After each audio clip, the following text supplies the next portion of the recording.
मुस्कान। हाय। एक पेशेंट है, उसकी एज है 40 इयर्स, मेल। उसको कॉन्स्टिपेशन की प्रॉब्लम है एंड पाइल्स की हिस्ट्री रह चुकी है। तो हम उसे औषध कौन से काल में दें? ओके सो उसको कॉन्स्टिपेशन है, सेकंड उसको पाइल्स की हिस्ट्री रह चुकी है।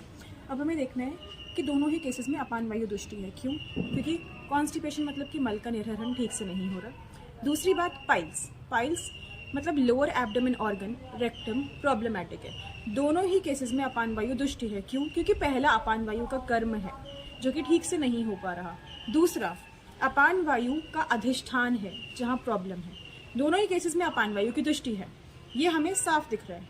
अब बात यह है कि औषध कब सेवन करें। तो आचार्य ने 10 औषध सेवन काल बताए हैं। अपान वायु दुष्टि के लिए औषध सेवन काल प्राग भुक्त सेवन करनी चाहिए, दैट इज खाना खाने के आधा घंटा पहले।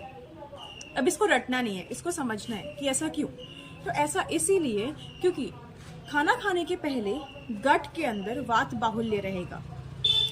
एक बार हम औषध से अपान वात का अनुलोमन कर देंगे तो उसका पथ प्राकृत हो जाएगा, वो अपने प्राकृत पथ में अनुलोमित हो जाएगी। एक बार वो अपने पथ पे लौट जाएगी प्राकृत रूप से, तो उसका कर्म भी प्राकृत रूप से अपनी अवस्था में आ जाएगा। और दोनों ही जो कंप्लेंट है पेशेंट की, जैसे कि कॉन्स्टिपेशन या फिर विबंध और पाइल्स, ऑटोमेटिकली ठीक हो जाएगा।